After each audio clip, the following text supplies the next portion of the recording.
Bien, estamos hoy a 16 de enero de 2025 en nuestra última sesión de Biomatemáticas 1 en el trimestre 24 o otoño. Y ya en febrero pasaremos al trimestre 25 y invierno. Finalmente llegaremos al invierno en febrero. Tenemos un mes de invierno. Y en marzo será la primavera. Bueno, entonces, hemos estado hablando de las sucesiones numéricas, de las cuales tenemos a las secuencias y a las series y secuencias numéricas, que son filas de números ordenados o filas ordenadas de números. Déjenme regresar rápidamente. Ya me acordé cuál es el tema. Ya me acordé. Secuencias numéricas como esta, vamos a poner 1, 2, 4, 8, 16, ¿cuál sigue? 32. Luego 64. Pero sería, ahora no sé, ok, tal vez infinito. Tal vez infinito. Será una secuencia infinita. ¿De qué tipo? En cuanto a la definición de los números sucesores respecto a los predecesores, depende o está definido por un coeficiente o por una razón. Por un coeficiente. El coeficiente es el número constante que sumado al predecesor nos debe dar los sucesores. Esto más un número constante, el 1 más algún número me da el número 2, más el mismo número me debe dar el siguiente, el tercer término de la sucesión. 1 más 1, 2, más 1, 3, ya me fui. Entonces no sería una secuencia aritmética. Tal vez entonces dependa de un número constante al cual multiplicando al primer término o número me debe dar el segundo, y multiplicando por ese mismo número al segundo término me debe dar el tercero. 1 por 2, 2. 2 por 2, 4. 4 por 2, 8. Por lo tanto se trata de una secuencia geométrica.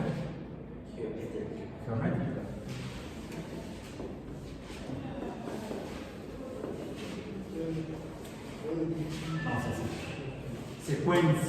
secuencia geométrica, y su serie geométrica sería 4, 1 más 2 más 4 más 8 más 16 32, y para que quede igual, más 64, y en este caso ambas serían sucesiones numéricas infinitas, es decir, no está definido el último término de la fila de números. Tendríamos a la secuencia geométrica 1, 2, 4, 8, 16, 32, 64 infinita, y a la serie geométrica 1 más 2 más 4 más 8 más 16 más 32 más 64 infinita. Esto nos debe dar un resultado. Bueno, son los mismos números, los mismos términos de las sucesiones, pero mientras que en la fila de arriba es simplemente una fila de números ordenados, definidos por una razón, en la fila de abajo tenemos a los mismos números ordenados con la misma razón, pero relacionados por la adición o suma. Por lo tanto, sería una sumatoria. Y como tal, nos daría entonces finalmente un resultado S, la suma, cualquiera que este sea. Aquí sería, quizá S, podríamos definirlo como infinito o indefinido, porque es una serie infinita. Series geométricas, o secuencias de series geométricas, diríamos en este caso, infinitas. Geométricas, vamos a decir que aquí es porque está en función de una razón, no de un coeficiente C.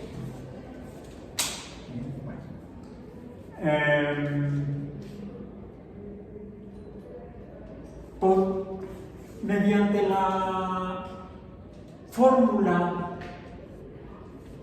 que define la suma de las series geométricas, revisen sus apuntes, podemos aproximar el valor de infinito hasta un cierto cantidad de términos, digamos hasta el décimo término. ¿Cuántos términos tenemos? Vamos a decir, aquí tenemos a sub 1 más a sub 2 más a sub 3 más a sub 4 más a sub 5 más a sub 6 más a sub 7 más, aquí le puse coma, me equivoqué, tendría que ser, ahorita le pongo 5 más, puntos suspensivos. Y esto nos daría la suma roja. Y acá tengo que poner no coma, sino signo de adición. Estos mismos símbolos de A's con subíndices, habría que ponerlos aquí para que fuera la secuencia correspondiente. A sub 1, A sub 2, A sub 3, y entonces tendríamos la representación genérica de la secuencia, y aquí tenemos la representación genérica de la serie, en este caso geométrica infinita. Con una razón donde R, en esta R, vamos a poner una vez aquí, ya lo tenemos, esta R, por razón, en particular, tiene un valor numérico de 2 para esta serie. Para otra serie con otros números, la razón será otro número. Constante, eso sí, para que sea una razón. Bueno. Y podríamos entonces, con la fórmula de las series geométricas, calcular el valor de la suma hasta el décimo término, o hasta el centésimo término, o el milésimo, o el millonésimo. Nosotros decidimos. Pero también vimos que podríamos hacerlo como las que llamamos sumas parciales. La primera suma parcial para la serie A, que sería igual a sub 1. Que aquí, para esta serie geométrica, ¿cuánto es el valor numérico? Pues 1, porque la primera suma parcial, estas sean entonces sumas parciales.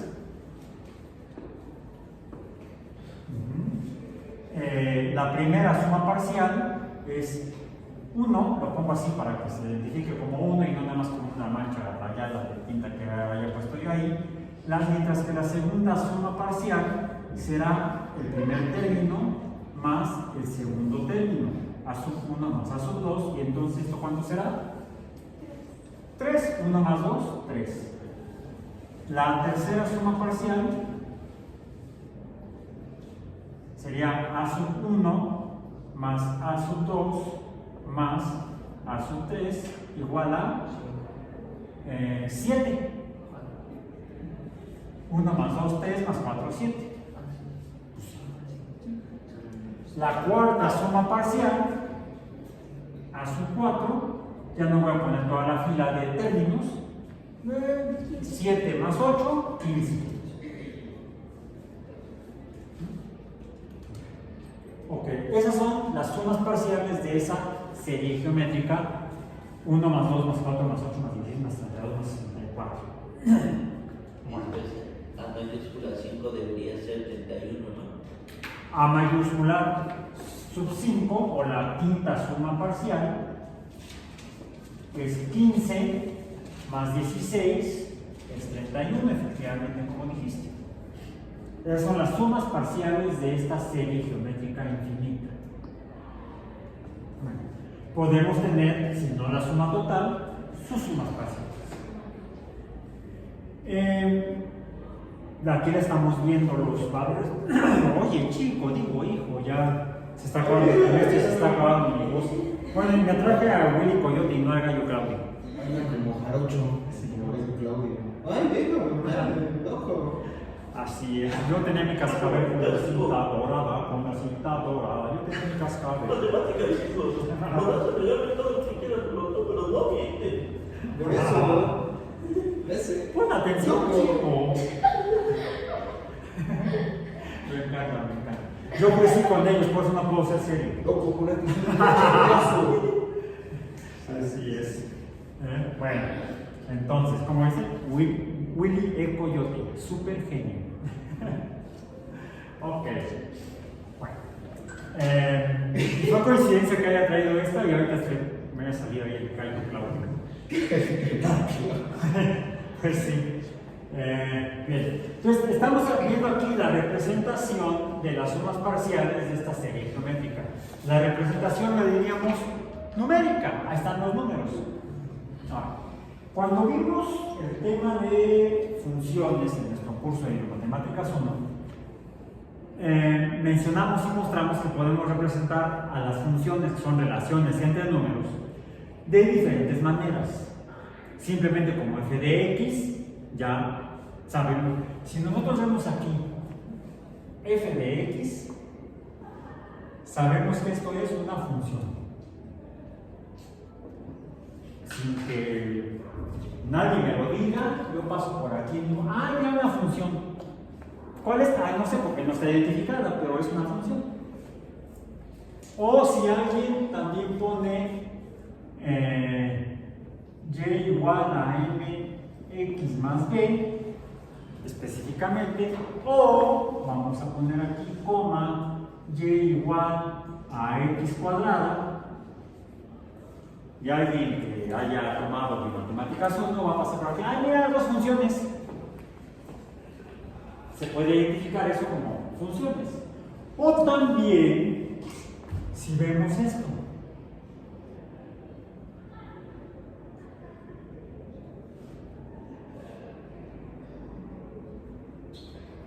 Y en particular necesitaremos al menos algo así. Mira, otra función. Y además, esta no es una función lineal, es una función no lineal. Es más, es una parábola cóncava arriba. Y eso es una función no lineal, pero pues, no es una parábola, es una función no lineal. No habría que buscar su forma alfanumérica. Bien. Aquí tenemos la representación numérica de las sumas parciales de esta serie geométrica. Podríamos hacer otro tipo de representación, así como tenemos diferentes representaciones para las funciones matemáticas. Para esta serie geométrica podríamos hacer la representación de las sumas parciales, o primero de la serie, y además veríamos también de sus sumas parciales. No es que me quedó medio. Lo voy a volver a hacer para que quede menos fea. No me sacan peor. Así. Quedó más recta y acá, según yo, quedó más recta. Ok, quedó un poco mejor. Pero ¿qué voy a poner en estas dos líneas perpendiculares? Tendría que llamar también otra vez como ejes. Estas son el eje de x o de las abscisas o de la variable independiente. Y este es el eje y o de la variable dependiente o de las ordenadas. Bien. Bueno, aquí tengo también dos ejes perpendiculares. Y en estos ejes perpendiculares voy a graficar en el eje de horizontal, vamos a decir, no es x, es un eje horizontal. horizontal, vamos a poner A sub 1, A sub 2, A sub 3, A sub 4, A sub 5 y tenemos hasta A sub 7, A sub 6 y A sub 7. Y aquí voy a graficar en el eje vertical en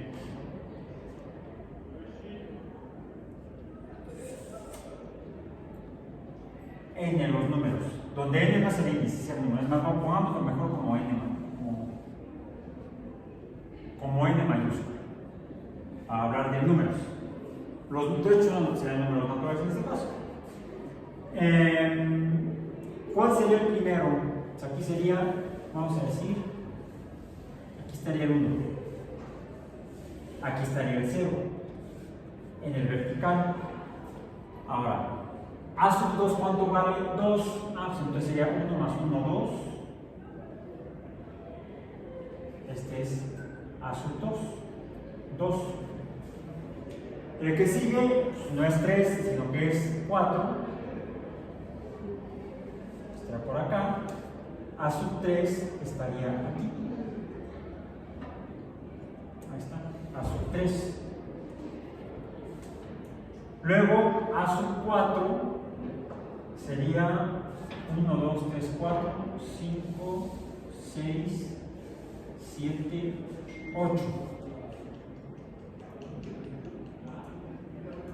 Déjenme ver porque por ahí está sonando un pin, pin, pin y ahora no puedo contestar pin, pin, pin. O sea, ¿qué son las noticias?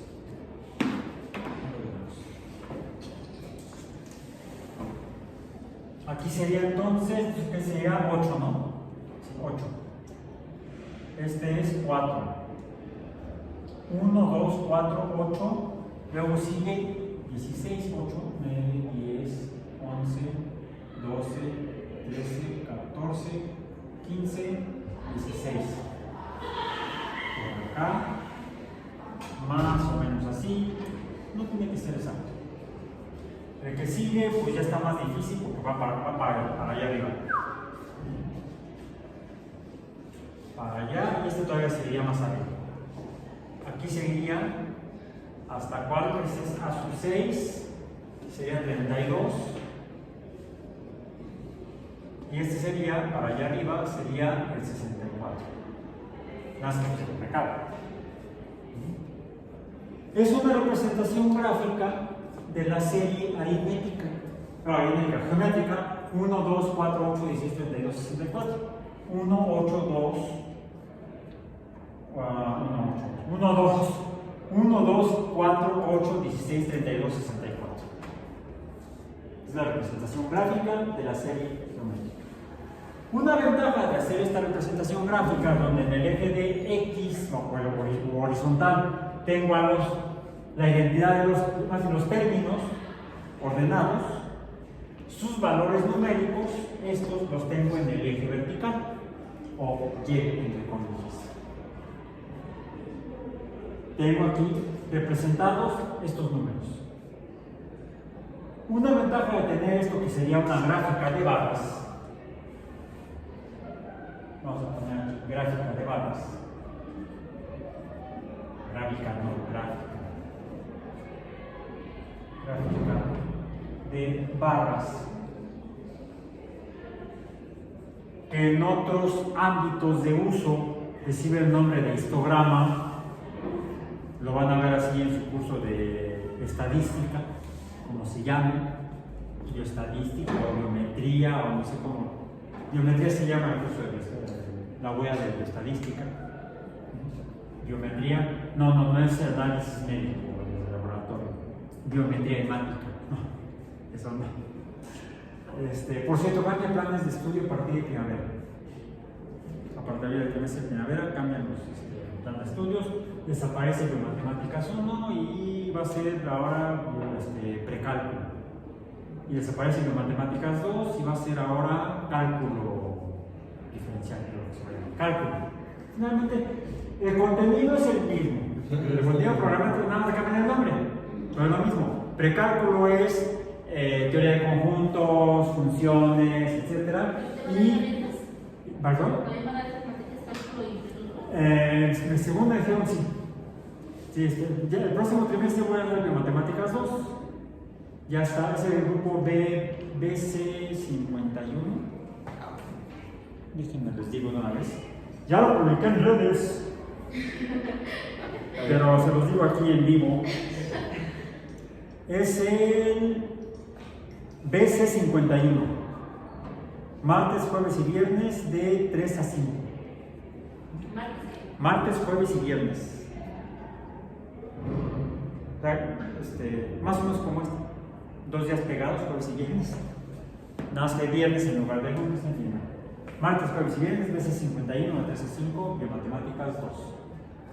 Pues será la última vez que se abra como de matemáticas 2 en el trimestre próximo de 25 y 25 y viernes.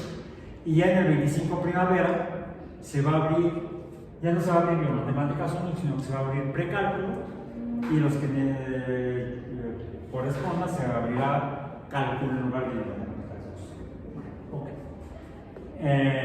Bueno, entonces estamos. Aquí tenemos entonces los términos y aquí los valores numéricos en una gráfica de barras o de histogramas, como se le llaman, por ejemplo, cuando los usamos para fines estadísticos. Gráficas de frecuencia. ¿Qué frecuencia? La frecuencia son números. Solo que podrían ser incluso números aleatorios, porque uno va a medir cosas en el campo y empieza a medir, y en un lugar una medición te da 8, en otra te da 7, en otra te da 20. O sea, ahí ya depende del fenómeno natural que estás estudiando, los números que te va a dar de la variable que estés midiendo. Pero aquí estamos hablando de filas de números ordenados, definidos ya sea por un coeficiente o por una razón en este caso, y por lo tanto son dos filas geométricas. Esta sería la forma gráfica de esa fila geométrica. El 32 que llegaría como por aquí, sería el doble de esto. Si llega como por acá, vamos a hacerla, que llega por acá. Y la otra, pues sí, ya no me da. Bueno, sí, llegaré como por acá. Más o menos, hasta acá. Sería la última barra en nuestra gráfica de barras de la serie geométrica A. 1, 2, 4, 8, 16, 32, 64, hasta el séptimo término. Podríamos tener aquí entonces, quizá, fíjense que podríamos tener A sub 6, ¿cuánto es? 31 más 32, 63, y la A sub 7, que sería 63 más 64 o 127. Bien, bueno. Ok.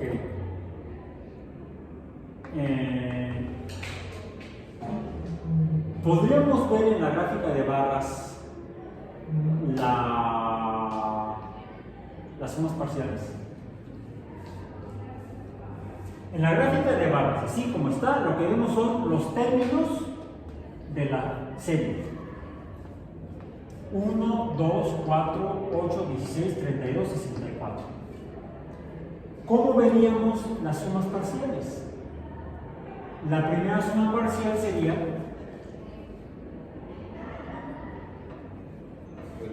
la primera barra. ¿Vale? El área de la barra, vamos a decir, de la primera barra. La segunda suma parcial sería el área de las primeras dos barras. Es como lo que en cálculo conocemos como la integral de una función. Es una forma tema de precálculo para es un tema de precálculo útil para entender mejor lo que van a ver en cálculo o en biomatemáticas 2. Sería ahora, ¿eso qué significa? Yo creo que veo son barras. Pero la imaginación que nos puede hacer crear personajes fantásticos como los Looney Tunes o personajes más fantásticos como las funciones matemáticas me puede llevar a que aquí está el número 2, el número 1, aquí está.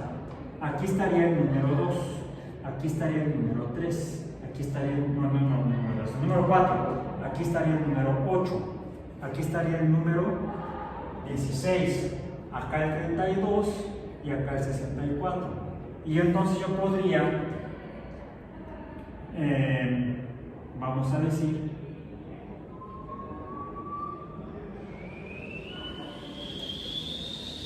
tener lo que sería una función no lineal. Exponencial. No sé. Habría que ver a qué tipo de función matemática era la que vimos en la primera parte, la segunda parte del curso, la primera fue teoría de conjuntos, corresponde esta línea que sería de una función. Y entonces sí, puedo decir que el área bajo la línea de la función es lo que en cálculo llamamos la integral de la función. La integral de la función correspondería o sería equivalente a la sumatoria parcial de las áreas, a las sumatorias parciales de las series numéricas. Entonces, ya entiendo mejor aquella cosa que cuando la vi en la prepa me mareé. ¿Sí? Yo pasé, por eso estoy en la universidad. Si no hubiera pasado no estaría yo aquí, pero lo aprendí, lo entendí. ¿Se acuerdan de cuando llevaron cálculo en la preparatoria, en el bachillerato? No importa si fue colegio de bachilleres, Cebetis o prepa 4, Boca 5, cualquiera. Todos llevamos cálculo. ¿Y nos acordamos de lo que vimos? Yo sí. No de todo, pero me acuerdo de muchas partes por el profesor que tuve. Ese profesor que había sido ingeniero. Te enseñan Es que ponerte depende. las fórmulas, pero no te las desglosan. No te las... Fíjate que como era un ingeniero, los ingenieros usan las matemáticas, no las desarrollan, no las reflexionan, no las modifican, las usan. Para usarlas debes entenderlas, o al menos entender el significado en el uso. Fue por eso que me acuerdo bastante, no de todo, pero de mucho de lo que vi con el profesor de matemáticas en la preparatoria, que fue en el sistema de preparatoria UNAM, porque era una prepa particular incorporada a la UNAM. Hay prepas, hay escuelas públicas y escuelas privadas. En las escuelas públicas dependen de algunos sistemas públicos, estatales, o vamos a decir federales pueden ser, o de instituciones federales autónomas, que se manejan solitas, como la UNAM, tiene su sistema de bachillerato, que son las preparatorias, la Preparatoria Nacional y el Colegio de Ciencias y Humanidades. El Instituto Politécnico Nacional, que no es autónomo, depende de la Secretaría de Educación Pública, es una oficina de la Secretaría de Educación Pública, el Politécnico Nacional. Por esto no tienen un rector, tienen un director de oficina, no rector de la institución, porque no es autónomo. Bueno, pero tiene su propio sistema de bachillerato, que es el de los ¿cómo se llama? Centros de Estudios Científicos y Tecnológicos. En mis tiempos les decíamos vocacionales. La Boca 1, la Boca 2, la Boca 3. Ahora son el CICIT 1, el CICIT 2. Es lo mismo. Nada se cambiaron el nombre. ¿Y la UAM? La UAM no. Cuando la UAM se fundó en 1974, hace 51 años ya son, porque fue el primero, empezó a existir oficialmente el 1 de enero de 1974. Quiere decir que el 1 de enero de este año, 2025, ya cumplimos 51 años de existir oficialmente como institución de educación superior, ofreciendo títulos y grados de licenciatura y posgrados, maestrías y doctorados y especializaciones, especialidades médicas, vamos a decir. En salud. Bachilleres no es...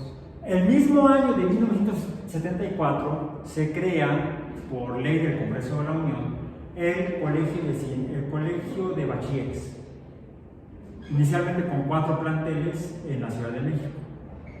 uno en Culhuacán, otro en Azcapotzalco, creo. Eran 4 nada más. Les digo porque ahí entraban mis hermanos, que son mayores que yo. Ahí iba a entrar yo, pero ya no entré. Terminé en una prepa particular, incorporada al sistema de preparatoria nacional de la UNAM. Porque, por ejemplo, mi esposa estudió en una escuela particular también, incorporada a la UNAM, pero al sistema del Colegio de Ciencias y Humanidades.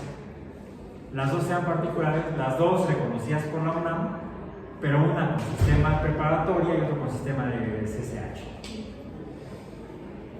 El bachillerato en México es un desmadre, porque no hay un solo programa. Hasta antier había muchos más.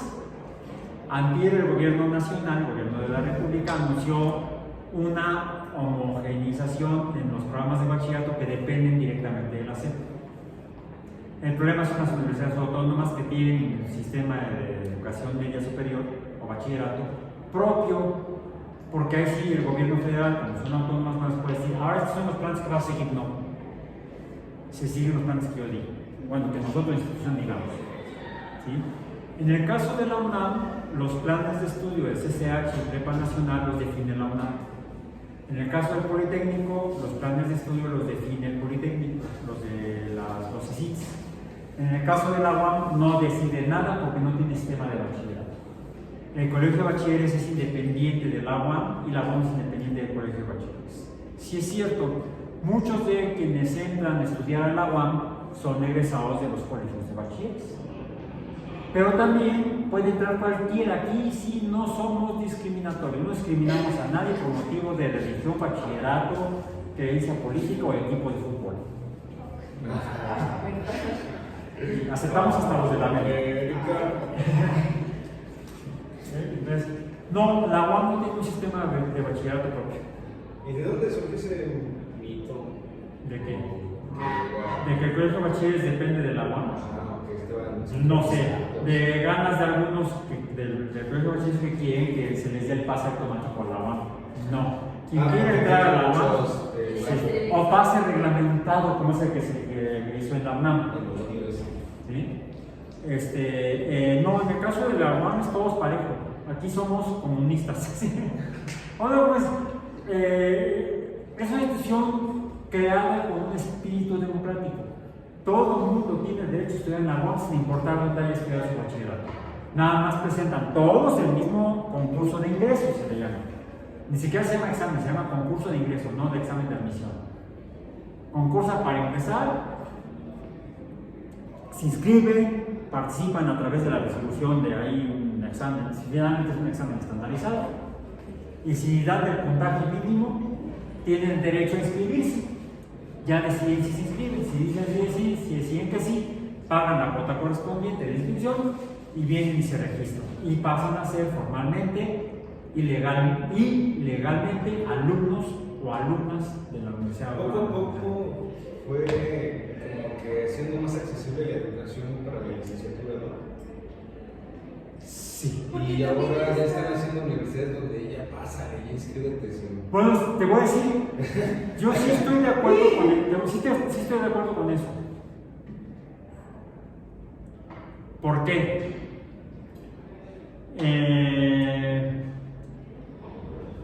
¿Qué significa salir con un el reglamento de ingreso de la UAM establece que si casi cualquiera puede entrar a la UAM, no importa dónde haya estudiado, mientras tenga un promedio numérico de ingreso en el sistema de bachillerato de equivalente a 7 entre 10.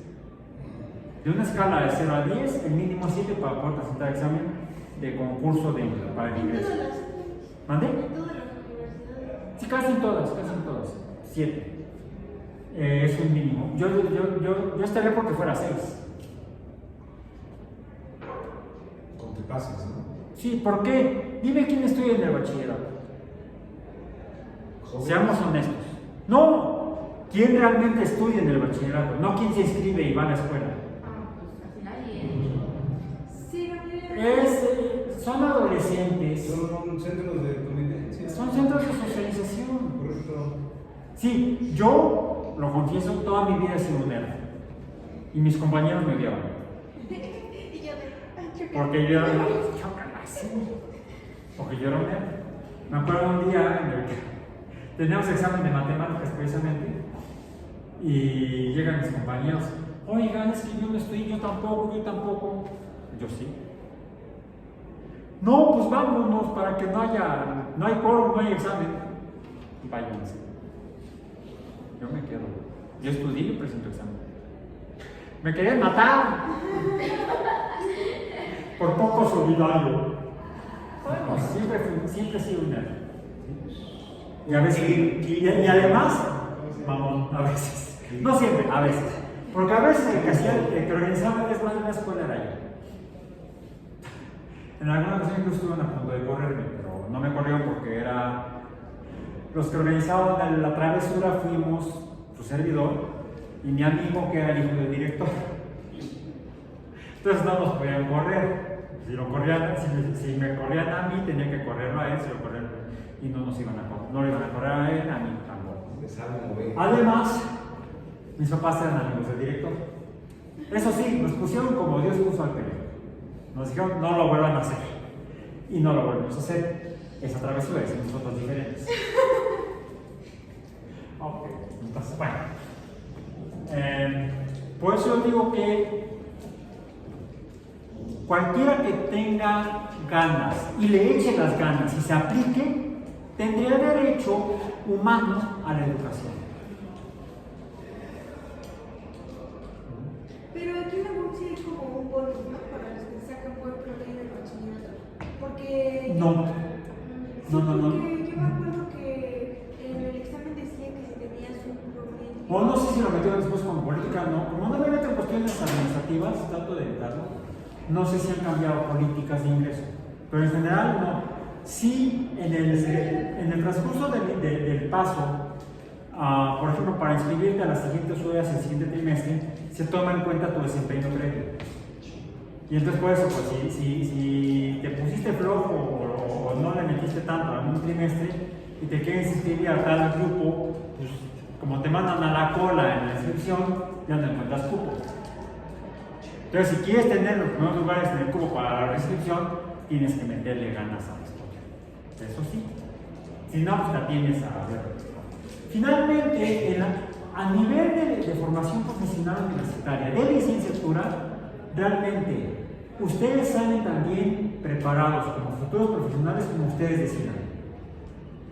Porque en la realidad, al final, aprenden lo que necesitan aprender a pesar de los profesores. Sí. Muchas veces es a pesar de los profesores y no gracias a nosotros profesores. Yo, en la medida de mis capacidades, posibilidades, hago lo mejor para ayudarles a que salgan bien preparados, lo mejor preparados posible. Pero también conozco mis limitaciones y lo confieso con ustedes, con mis compañeros. Y les digo, si no sé, lo digo. Y nos ponemos a estudiar. Bueno, continuemos con lo que sí sé. Ok, bueno, entonces, es otra forma de ver las sumas parciales de manera gráfica y nos ilustra otros conceptos como la integral de las funciones, que es el área bajo la línea de la función, que sea la suma de los números que nos da la función con el valor de y con cada valor de x. Al aumentar el valor de x, que sería el índice de los términos, cambia el valor del resultado y. Entonces podemos ver a las series numéricas, aritméticas, geométricas, aritmético-geométricas, armónicas, etc., como funciones matemáticas. Bueno, eso es en cuanto a la integral de la función. El área bajo la curva o la sumatoria de los términos de una serie geométrica. Solo que a diferencia de una serie geométrica donde es una fila ordenada de números que pueden ir aumentando, puede mantenerse su valor numérico, por ejemplo, en la serie, esa que vimos previamente, incluso lo voy a poner con otro color para que no se confundan, como serie 1 más 1 más 1 más 1, pasé más, quizá que puse, más t, más t. O ya se murieron. ¿No? Más Más 1, Ya más se hicieron. 1. Vamos a ponerla aquí mejor. Entonces, más puntos suspensivos. Es la serie aritmética porque el coeficiente es 0. 1 más 0, 1 más 0, 1 más 0, 1, que nos va a dar una suma como tantos unos hay en la fila. Es una serie aritmética infinita. Bien, bueno. ¿Cómo sería la gráfica si esto fuera una función? Ahora, ¿cómo sería la gráfica de la función? En realidad sería 1 más 1 más 1, sería una línea recta. Será una función de pendiente 2, más o menos. O pendiente, aumentando. Será una función lineal, como Sería esta. de pendiente uno, ¿no? Se va así, el pendiente 1. El coeficiente, la pendiente. Ahí está, sí, qué bueno, lo viste mejor que yo. Ahora, pero puede suceder también como esa que también la pusimos 1 otra vez. Profe, ¿qué quiere que distingan los dos? Así es, 1 más 1, o vamos a hacer así mejor. Este es 1 positivo, menos 1, más 1, menos 1, más 1, menos, donde nos va a dar también una suma, pero en este caso es no definida. ¿Sí? En la primera sí que la podemos definir, al menos en las sumas parciales. En la otra, el problema es que la suma parcial va cambiando de término a término. ¿Sí? Esto, como de graficarlo, sería una especie como de onda. Va subiendo, va bajando. Solo que como son números enteros y no hay intermedios, entonces nos daría una gráfica de tipo digital, no continuo. Digital. Sí, digital, no continuo. Porque tiene nada más valores fijos, unos y ceros. Binaria, una gráfica binaria de ceros y unos. Estamos definiendo un sistema binario. O sea, cuando se pueden, usando diferentes conceptos matemáticos, podemos definir diferentes fenómenos naturales o artificiales, como la electrónica digital. Ceros y unos. Otra sería esta función. Ahora, en el caso de las series, por lo general tenemos o estas alternantes, como la teníamos ayer, la de pi, o fue ayer, no fue antier, o fue ayer. Antier, sí, antier. Sí, fue el martes. Te traje el pin en la cachucha, ya no lo traje, mejor lo guardé. El pin es el pi. El pi, no el pin. Pi. Ok.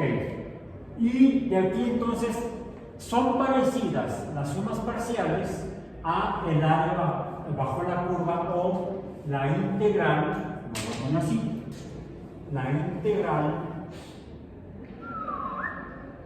de la función. Sería, entonces, voy a tener que quitar esto, y para ser preciso, tendría que poner que la integral de f de x de x. Esto sería más o menos equivalente a la suma. Ahora, incluso fíjense, ¿se acuerdan de esa suma parcial que hicimos, o que escribimos, de la serie de 1 hasta 100 términos, pero que nos interesaba la suma, no las sumas parciales consecutivas del primer término al siguiente, sino de la mitad para adelante? ¿Cómo la podríamos hacer mediante el sistema de la representación gráfica o de barras? Pues podríamos hacerlo así. ¿Qué tal que lo que me interesa es la suma parcial desde A sub 5 hasta A sub, desde A sub 4 hasta A sub 5? Pues nada más así. Sumo esta, más esta, más esta. Y esta sería la suma desde A sub 3 hasta, desde A sub 4 hasta A sub 5. Es como si yo dijera que quiero la integral desde A sub 4 hasta A sub 6. Ahí está. La integral definida. Eso en cuanto a las tablas de la sumatoria o la integral bajo la curva. Ahora, por otro lado, finalmente, esto es 1, y este es 2, y este es 4, este es 8, 16, 32. Vamos a poner aquí el 32. ¿Qué sería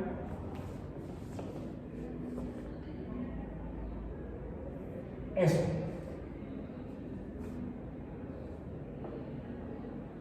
¿O qué sería esto? A ver, aquí tengo 16 y aquí tengo 8. Aquí tengo 4 y aquí tengo 2. Aquí lo que puedo tener es, este sería 16, es A sub 5, y este es A sub 4. ¿Puede ser la suma parcial? No, es lo opuesto. Estas serían las áreas, son las sumas parciales. Sumas parciales. Esto serían las diferencias. De A sub 4, de A sub 4, bueno, de A sub 5 menos A sub 4. Esta sería la diferencia de A sub 3 menos A sub 2. Esta en particular. ¿Esto qué es? Va cambiando. ¿Qué va cambiando? La inclinación. La inclinación o pendiente. ¿A qué se parece? Esto se parece a la pendiente. Lo voy a pasar para acá ahora. Entre puntos.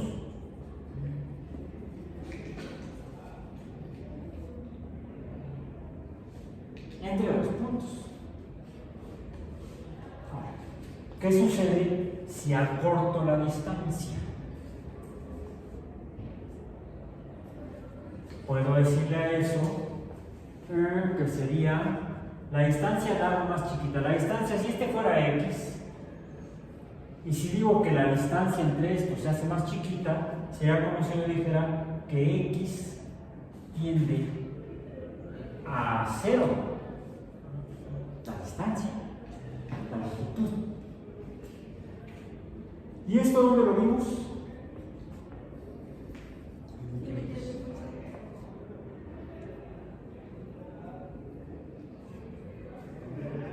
Esto nos va a dar entonces la idea de lo que definimos, y lo van a ver en su primer día de clases el próximo trimestre, lo que es la derivada de f de x de una función.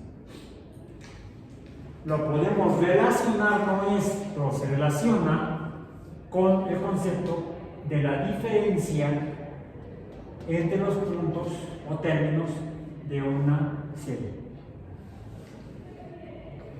Tenemos entonces las sumas parciales y las diferencias entre los términos de una secuencia o serie.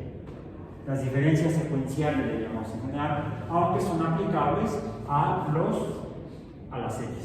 ¿Sí? Estas serían las diferencias. Las voy a poner aquí en negro. Son las diferencias secuenciales.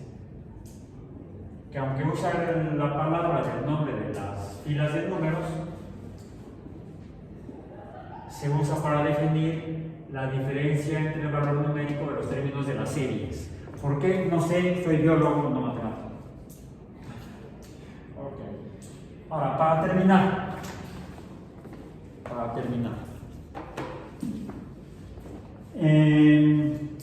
La historia de los números en la humanidad, en la sociedad, ya lo mencionamos desde que empezamos a ver la serie, el primer programa, el tema del programa, que fue el de teoría de conjuntos.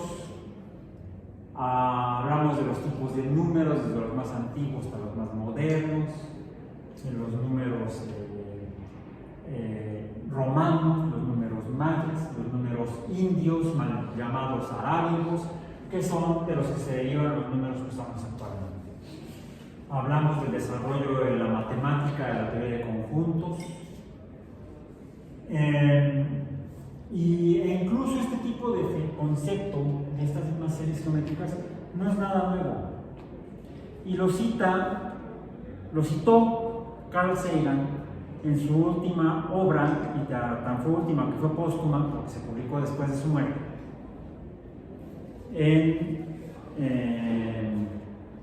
viene aquí la fecha al final, porque terminó escribiéndolo su viuda, Andrian, porque Carl no lo pudo terminar de escribir, falleció antes de ello, y Andrian terminó de escribir el libro el 14 de febrero de 1997, habiendo fallecido Carl Sagan el 20 de diciembre de 1996, a consecuencia de una neumonía provocada por complicaciones de una forma de cáncer medio rara que tuvo,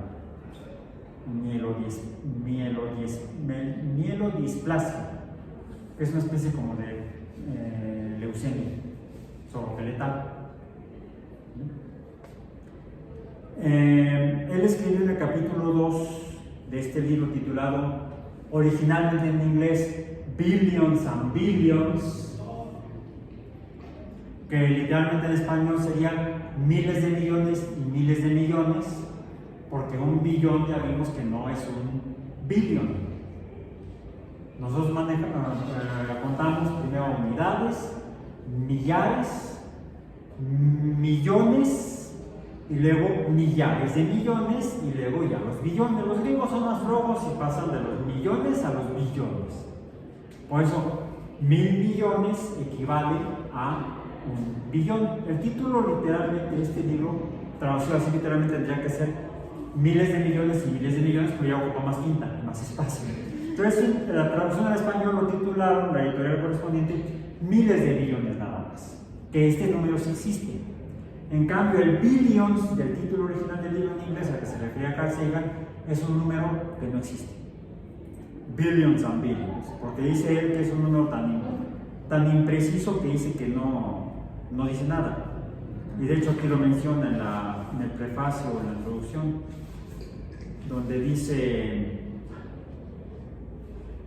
jamás lo he dicho, así lo escribió él, todavía por supuesto antes de morir. De verdad. Bueno, una vez afirmé que quizá haya 100.000 billones de galaxias y 10.000 trillones de estrellas. Resulta difícil hablar sobre el cosmos sin emplear números grandes. Él era astrónomo. Es cierto que pronuncié muchas veces la frase billions nada más, o miles de millones, en la popularísima serie televisiva Cosmos, pero jamás dije billions and billions, por una razón. Siendo el astrónomo, manejaba muy bien las matemáticas. Resulta harto impreciso. ¿Cuántos millares de millones son billions and billions? No está escrito así aquí porque si no se pierde el sentido de lo que quiso decir realmente Carl Sagan. El problema muchas veces son cómo se traduce de un idioma a otro, se pierde el concepto. Después lo estoy leyendo así. Finalmente, quien dijo esa frase de billions and billions no fue Carl Sagan, sino alguien que luego se convirtió en amigo de él, que era un presentador de televisión, Johnny Carson, que en su época se hizo famoso siendo personaje en películas y series de televisión de vaqueros. Pero terminó trabajando como presentador de programas de televisión nocturnos de entrevistas. Se llamaba Tonight Show, el programa de hoy en la noche, Tonight Show, así se llamaba, con Johnny Carson. Johnny Carson era astrónomo aficionado, no profesional. Carl Sagan era astrónomo profesional y en alguna ocasión Johnny Carson, siendo conductor del programa de televisión, se le ocurrió invitar a Carl Sagan porque ya entonces, a mediados de la década del 70, 1975, 76, Carl Sagan ya era un famoso astrónomo norteamericano que publicaba libros de divulgación científica, sobre todo sobre astronomía. Ya después publicó incluso libros sobre biología. Hay un libro de divulgación muy bueno de él que trata principalmente de biología y evolución, que se llama Los dragones del Edén, The Dragons of Eden. Y otro donde habla de ciencia en general, pero también sobre temas biológicos, sociales, que se llama El cerebro de Brock Asbjørn. Publicó varios libros de divulgación de la ciencia, diferentes campos de conocimiento científico. Entonces ya era famoso antes de Cosmos, en Estados Unidos, y salía en el programa Johnny Carson. Entonces, Johnny Carson, haciendo en algún programa una parodia de Carl Sagan después del programa de Cosmos, se disfrazaba de Carl Sagan, se ponía un saco café con un jersey de cuello alto, una peluca negra, y salía en su programa de televisión diciendo Billions and Billions of Stars. Carl Sagan no lo había dicho. Por cierto, aquí Carl Sagan mintió. Me encontré no hace mucho una grabación que yo no había visto de una conferencia que dio Carl Sagan. De hecho, lo digo al menos en 2 ocasiones. En 2 conferencias que dio en Estados Unidos. Una en Estados Unidos y creo que la otra fue en Europa, donde él menciona la frase en inglés, billions and billions. Luego se las comparto. ¿Sí? Entonces, sí lo dijo, no en Cosmos, pero sí lo dijo después. Parodiando a Johnny Carson, digamos que se desquitó de la parodia que hacía Johnny Carson de Carl Sagan. Bueno, regresemos a nuestro punto matemático de hoy, que no está en el capítulo 1, que fue el que leí hace un momento en la introducción. Capítulo 2, el ajedrez persa. La primera vez que escuché este relato, la acción transcurría en la antigua Persia, pero pudo haber sido en la India o incluso en China. En cualquier caso, sucedió hace mucho tiempo. El gran visir, el primer consejero del rey, había inventado un nuevo juego. Se jugaba con piezas móviles sobre un tablero cuadrado formado por 64 escaques rojos o cuadros rojos y negros.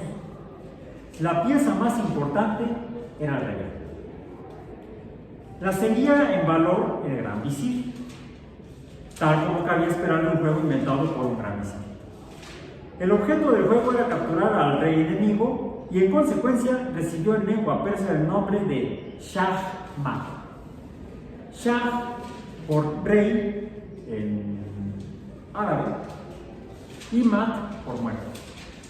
De hecho, hasta hace 50 años gobernaba en Irán el último rey persa o rey de Irán, el rey Mohammed Reza Pahlavi. Ya eran musulmanes. Mohammed Reza Pahlavi se llamaba el último rey persa, que fue depuesto en la revolución islámica en Irán, cuando se fundó la República Islámica de Irán.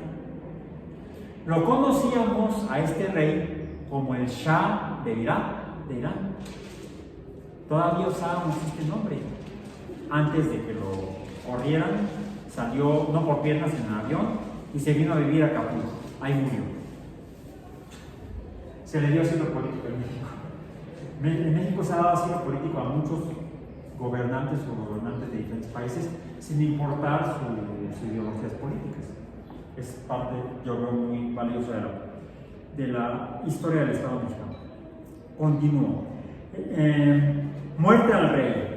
En Rusia, quizá como vestigio de un sentimiento revolucionario, sigue llamándose Shah-Mat. Incluso en inglés hay un eco de esta designación. El movimiento final recibe el nombre de check en inglés, checkmate. O sea, Shahmat, checkmate, como que se deforma. Ya en español está un poco más deformado, jaque mate. El juego es Por descontado, el ajedrez.